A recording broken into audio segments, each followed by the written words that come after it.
Assalamualaikum warahmatullahi wabarakatuh. Bak kata pepatah, tak kenal maka tak cinta. Jadi izinkan saya perkenalkan diri saya. Nama saya Nurhani Mariza binti Zulhelmi. Saya berumur 11 tahun. Saya bersekolah di SK Kapur Tanjung yang terletak di Kota Rembau Negeri Sembilan. Kod sekolah saya ialah NBA 3017. Hobi saya ialah membaca buku dan memasak. Manakala cita-cita saya pula ialah ingin menjadi seorang peguam. Di dalam video ini, saya berasa amat teruja untuk kongsikan sebuah novel yang telah saya baca, iaitu novel yang berjudul Ahli Alkimia. Di dalam novel ini terdapat banyak isi menarik, jadi ayuh kita dengarkan. Buku cerita ini ialah hasil karya seorang penulis lelaki yang bernama Paulo Coelho dari Brazil yang telah diterbitkan pada tahun 1988. Novel ini telah berjaya memikat berjuta-juta pembaca di seluruh dunia dan diterjemahkan ke dalam pelbagai bahasa. Novel yang berasal dari Brazil ini diterjemahkan ke dalam edisi bahasa Melayu oleh Hasri Hassan pada tahun 2021. Buku ini telah diterbitkan oleh Bibliopress Enterprise. Novel ini mempunyai 243 halaman bercetak, genre bercorak fiksyen dan falsafah.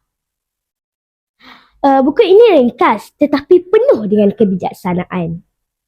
Ia mengandungi 2 bahagian yang menceritakan tentang kesungguhan dan kegigihan seorang budak pengembala kambing dalam mencari harta karun dan pelbagai cabaran harus ditempuhinya.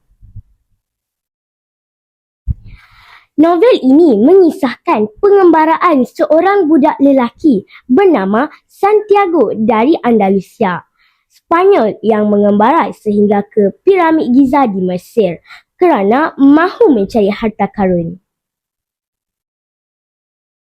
Harta berkenaan pula adalah mimpi yang dilihatnya sebanyak 2 kali. Pertemuan dengan seorang penilik wanita gipsi dan seorang lelaki tua yang mengaku dirinya sebagai seorang Raja Salim telah menguatkan keazaman Santiago untuk mengembara. Setibanya Santiago di sebuah tempat yang bernama Pekan Tangier, seorang lelaki yang kononnya ingin menjual untanya telah memegang wang Santiago dan menghilangkan diri sewaktu beliau sedang leka melihat kecantikan sebilah pedang yang menarik perhatiannya. Kejadian ini mengajar kita agar jangan mudah percaya dengan orang yang baru dikenali. Dipendekkan cerita, pada akhir pengembaraannya, Santiago menghadapi detik cemas sewaktu berhadapan dengan kabilah yang sedang berperang dan sekumpulan manusia yang mencuri emasnya sewaktu dia tiba di kawasan piramid tersebut.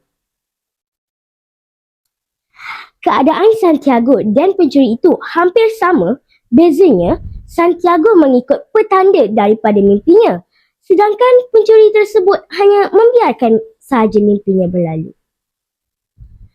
Memetik kata-kata ahli alkimia, di mana letaknya harta itu adalah di mana hati kamu berada, kata ahli alkimia kepadanya. Rupa-rupanya harta tersebut berada di dalam dirinya sendiri. Pengalaman yang dimilikinya amat berharga kerana ia tidak boleh dibeli di mana-mana. Sebagai seorang pelajar, hasil pengajaran yang saya dapati ialah Santiago adalah seorang budak yang berjiwa kental walaupun berada di bumi asing seorang diri. Dia tidak mudah berputus asa. Santiago juga seorang pemuda yang syarat dengan beribu pertanyaan. Di pertengahan jalan, dia lelah, hampir berputus asa, ragu-ragu dengan matlamatnya sendiri.